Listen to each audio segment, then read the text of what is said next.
Frenkie de Jong was Erik ten Hag's priority signing last summer, and this time round, as he prepared for the UEFA Nations League, as we were knocked out by, I think it was Croatia in the semi-finals at 4 goals to 2, he had lots of things to say about his future at Barcelona. And for the very first time, he's feeling uncertain on his future at Barcelona. Can you imagine? You know, he's feeling uncertain. You know, and what is going to surprise me is, last summer when everything looked like Barcelona had decided to sell him, he stood his ground and he said, I'm going to stay a Barcelona player. That is it. So this time round, I found this statement put out by Frenkie de Jong and said, we need to discuss it onto the United Matters channel. Can it be a twist that is going to see Frenkie de Jong being sold to Man United, having United agreed terms and conditions of this deal with Barcelona last summer? Let's wait and see how that is going to unfold. Welcome to United Matters channel. How are you guys and where you're watching us from? I go by the names of Rock and Heavy. Smash the like button, comment and share. If you're only watching us for the very first time, endeavor to subscribe to this channel so as not to miss out on stories that we do upload in here on a daily. Alejandro Garnacho, one of those that has gotten to the head of every United coach, and the board of United see him as the next star boy of Man United. And I remember I warned you guys that amidst Rashford being the poster boy this season, next season he might find it hard to play onto the left attacking side of the midfield, and Erik ten Hag might decide to turn him as a striker, as Garnacho would have gone ahead to put in performances that demand to start every game. And lastly, we're going to talk about Ole Watkins being linked to Man United, and who is doing this story. It's none other than Ollie Whitwell. So let's see close to 300 likes. Smash on this video. We thank God for the gift of life. Cover you all in the precious blood of Jesus Christ. Muslim friends, hope Allah is doing you great things. Not so? So don't forget to subscribe, because we want to hit 14,000 subscribers. And guys, how do you subscribe? Lower right bottom corner is the place to be. Smash the black button that has the word subscribe. After smashing it, hit the notification bell. That will enable you get notified every time we upload a video onto this channel. Today I feel like we might get a breaking story as far as these transfers are concerned. I just feel it because United, with its spin, they need to put out a very huge statement to say to it that they really cool down the pressure on social media, calling in for the Glazers to announce the preferred bid. I think that's why they are going in fast for the deal of Mason Mount. They know that if at all they sign one player, at least no one will come out and obviously put them on pressure to doubt their power to sign players as they're really negotiating the takeover business. And that is going to be done to see it that they give you a lot of promise that even if the takeover negotiations take close to December, the club would have gone ahead to make signings. But it's really bad. That's why for me, I've always told you that for the takeover situation, I think Sheikh Jassim Al Thani is going to take over this club. I'm like at 70%. And we expect his financial hand to be felt in January, not in this summer transfer window. That's it. This summer transfer window is all about the Glazers. That's it. It's not about Sir Jim. It's not about Sir Jim Ratcliffe or Sheikh Jassim Al Thani. Now, let's get into this Frenkie de Jong story. And Frenkie de Jong has said, I feel good at Barca, as always. If all goes to plan, I'll stay at Barcelona next season. And he said this line, listen to it. You can never say it's 100% in football, but I suppose I'll be at Barcelona next year. He has never made that statement. You know, every time he has always shown us as he loves Barcelona. This is his boyhood club. He has supported it from the age of 3. He has loved Barca for a very, very long time, and he always said, I'm going to stay at Barcelona. The manager believes in me. The president confirmed to me that I'm going nowhere. But why at this time does Frenkie de Jong come out and say, you can never say it's 100% in football, but I suppose I'll be at Barcelona next year? And let me give you the synopsis of the situation at Barcelona. Now, what is worrying every player at Barcelona is they know that Barcelona is having a very, very bad financial situation. That's a fact. They need to sell players worth 210 million euros to get in players at their club, you know, and they cannot bring in players. So the situation calls for Barcelona to sell players to raise 210 million euros to come in and really spend. And out of that 210 million euros, Barcelona needs to spend only 40% of that money, meaning that they can only spend close to 90 million euros of that amount of money. Now, with Xavi coming out and protecting every player that is going nowhere, because we thought that maybe Rafinha was going to be sold. Rafinha came out and said, I'm going to start the club. Xavi also said Rafinha is going nowhere. Ousmane Dembele, he said he's going nowhere. Ansu Fati, one of those that we expected to see the deal of Ruben Neves coming to pass. You know, Ansu Fati to Wolves, Ruben Neves to Barcelona, and then Wolverhampton Wanderers adds 30 million euros to Barcelona. That never happened, and Ruben Neves went to Al Hilal in Saudi Arabia. Then Frank Kessie, Frank Kessie, another one that we thought was going to be sold from Barcelona.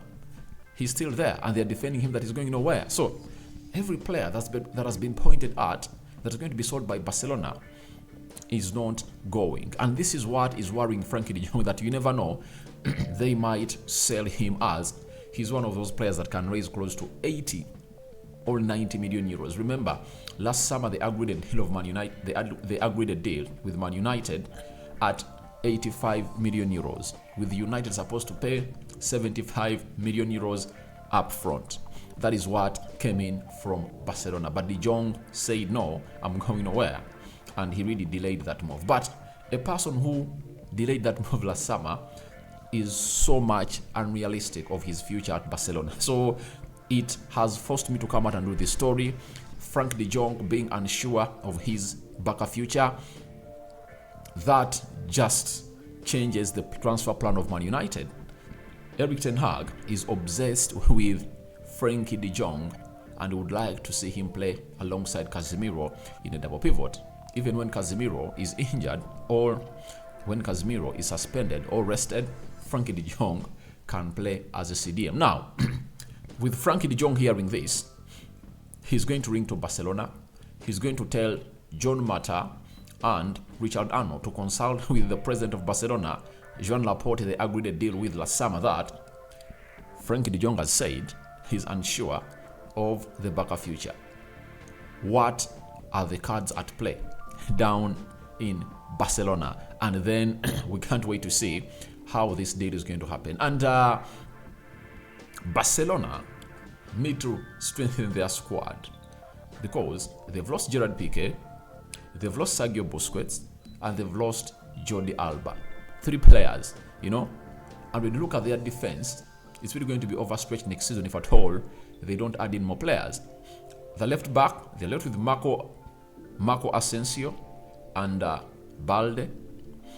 Central defense, Christiansen, Garcia, Jules Koundé, Araujo. They don't have a right back, right? That's why they are forcing a move of Cancelo to Barcelona. Midfielders, they are shite. That's it.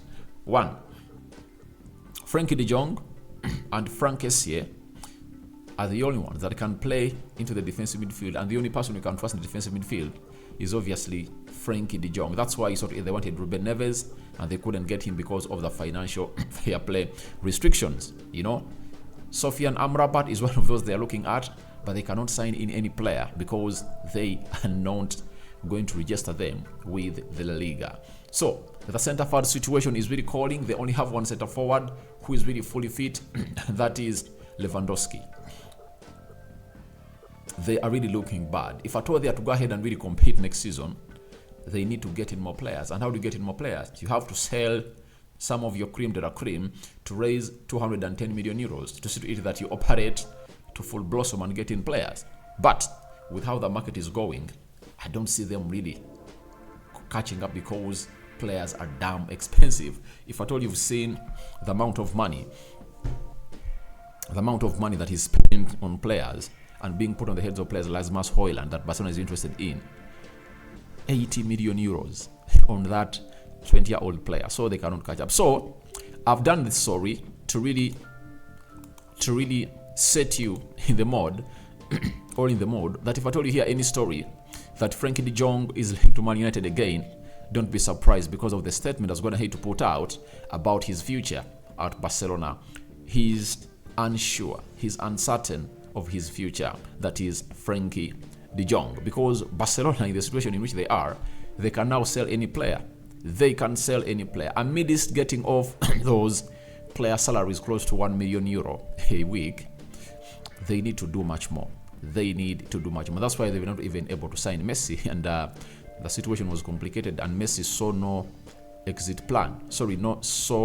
execution plan that is going to see him return at Barcelona, however much he wanted to return, and obviously decided to go to America. And I think the plan is, from January to March, Messi will always come back to play in the La Liga, as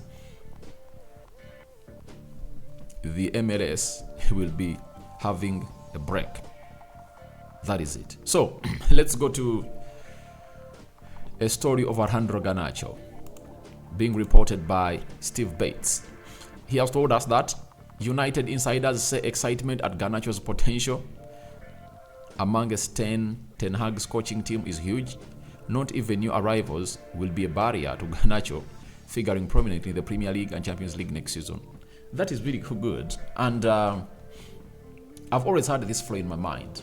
I really understand Garnacho is going to be the future left attacking midfielder of Man United. That's why Erik ten Hag is grooming Rashford to turn him into a number 9. But it's going to take some good time. But I think this season is really going to show us the levels of Garnacho.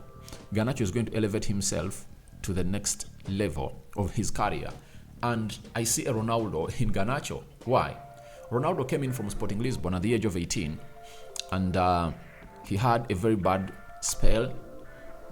The likes of Gary Neville, Roy Keane, were really bullying him and obviously attacking him. Ferguson gave him a month off and told him, just go and do the meditation, rest, recharge your batteries and return. When he returned, he started to play that right wing of United and was given that shirt number 7. Ever since then, the rest was history. He won a Ballon d'Or. He won us a Champions League. He led us to 2 Champions League finales. We won 3 Premier League titles in a row. That is Cristiano Ronaldo for you. And when you look at Garnacho, I'm having a lot of anticipation that he might be given shirt number 7 this season. And at United, if you're totally given shirt number 7 this season, obviously, it's a given that you're going to start. That's it. Shirt 7 of United rarely gets himself on the bench, especially if at all is in the level of Garnacho, and Ten Hag trusts these young players. And I think Garnacho is one of those that is going to dislodge Rashford from that position. And I think the transfer plan of Erik ten Hag might even change from signing 2 centre forwards to signing 1, as he knows that Rashford most of the times is going to be played as a centre forward in the games of Man United. That is it. When you look at how Garnacho is elevating his game, guys, it's no doubt that even Steve Bates has gone ahead and really told us that the entire coaching team is excited about him and there is no barrier for his blasting next season. And we all know that next season, Garnacho is really going to hit all cylinders. He's going to fire all cylinders because he has gained the confidence to play in that United side. When you look at how he came on the game of Man City, and I think was the best player on that field of play, you saw he got close to scoring a goal for Man United thrice. But he's still 18, remember. He's still 18. And he has a lot in his tank. And is under a manager who is good at grooming these young players. So, Ten Hag is really excited about Alejandro Garnacho. And this time round, he's going to take part in the preseason. He's going to come in fresh, and we are going to start off very, very well. So let's wait and see how that's going to pan out between Rashford and Garnacho. But guys, I'm anticipating a shift, a paradigm shift from the left-hand side to the center forward. That is Rashford, because Garnacho is going to be on fire this season. I just feel it. I just relate it to Bukayo Saka of Arsenal. Leave alone this season, he has gone ahead to fire in with 15 goals and then 14 goals and 11 assists. The previous 2 seasons, we saw him coming. We saw him coming, and he finally arrived. And you cannot compare the talent of Bukayo Saka to that of Garnacho. Garnacho is really more talented and is having a more better skill set than this lad. So I anticipate next season, 2023-2024, to be one of those that are going to really keep Garnacho in a position that Rashford plays, and Rashford might be shifted totally to play as a centre forward of Man United. Lastly, this one is being brought to us by Laurie Wetwell. He has told us that Aston Villa's Ollie Watkins has proven record in his 3 seasons in the Premier League and has been watched by Man United. He has 2 years left on his contract, but is in talks over a new deal. So he's one of those that United is looking at, and this again takes me back to us being obsessed with English players. I really understand that Ollie Watkins, at his age, 27 years of age, Aston Villa can call in for like 70 million pounds. Jack Grealish, they called for 100 million pounds. And for Ollie Watkins, they can call in for 70. But that amount of money can be put onto Rasmus Højlund to come in and play ball for Man United. So to me, Ollie Watkins at Man United is one of those deals I don't fancy and I don't really want. And I don't know why we are so much linked to these English players. But we expect clearance from this deal as soon as possible. But being onto the list of Man United doesn't really make it a must that you're going to be really signed, because United has its targets. That is it. And Aston Villa is not an easy team to negotiate with to sell their players, because they're having owners that really have a lot of money. So guys, your thoughts on De Jong, unsure of his Barca future, are welcome in the comment section below. What do you make about Garnacho, his future at Man United predicted, and United having interest in Ollie Watkins? I cover you all in the precious blood of Jesus Christ, and may living to God protect you abundantly. So, to the Muslims, may Allah see you throughout this week. I'm out.